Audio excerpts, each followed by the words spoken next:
পাঞ্জাবি পোশাকে মঞ্চের নৃত্য পরিবেশন।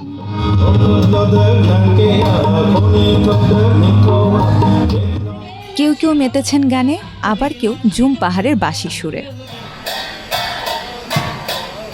এমন নানা বৈচিত্র্যময় গান, সুর এবং নৃত্যে ফুটে উঠেছে বান্দরবনের 11 নৃগোষ্ঠীর জীবন। শুধু নাচ গান নয়, তাদের জীবনযাপনের প্রায় সবই উঠে এসেছে ক্ষুদ্র নৃগোষ্ঠী সম্প্রদায়ের লোক সাংস্কৃতিক উৎসবে। ক্ষুদ্র নৃগোষ্ঠীর সাংস্কৃতিক ইনস্টিটিউটের উদ্যোগে 2 দিনের এই আয়োজন রূপ নিয়েছে এক মিলন মেলায়। এই সমস্ত জিনিসপত্র আমাদের কিছুটা ব্যক্তিগত ছিল, ব্যক্তিগত সংগ্রহ করে রেখেছিলাম আমরা। আবার আমরা সেই গ্রাম অঞ্চল থেকে এগুলো সংগ্রহ করেছি। তো আমরা সংগ্রহ করতে আমাদের সপ্তাহখানিক লেগেছে। আমরা এগুলো যে পিকনিকের সাথে আমরা গিয়েছিলাম, এগুলো সংগ্রহ করেছি।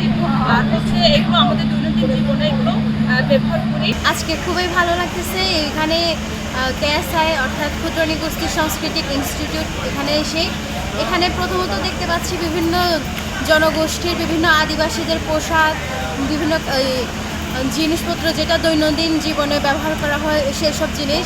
এইগুলো দিন দিন হারিয়ে যাচ্ছে, আমরা এই বয়সে এসে কখনো দেখিনি, সেগুলো এখন দেখতে পাচ্ছি। যে লোক সংস্কৃতি যেটা বিশেষ করে সারা বিশ্বের আদিবাসীরাই এই লোক সংস্কৃতির দিক দিয়ে খুবই সমৃদ্ধ, ঠিক তেমনিভাবে আমাদের বান্দরবনেও যারা আমরা এই পাহাড়ি বা নৃগোষ্ঠী রয়েছি, তাদের যে ঐতিহ্যগত, তাদের অনুশীলন, তাদের বিশ্বাস, যে অলিখিত অনেকগুলো চর্চা করা হয়।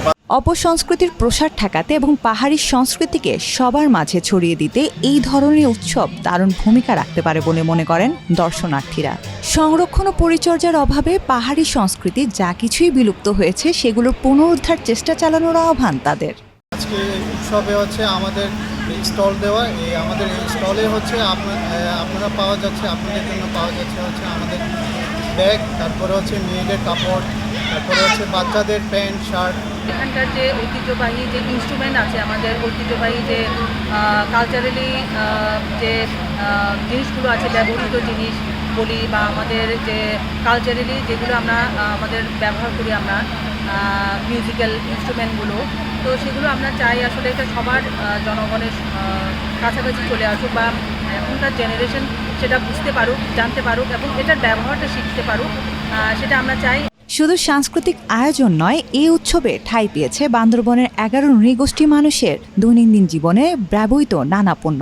সেগুলোর বেচাকেনাও হয় বেশ।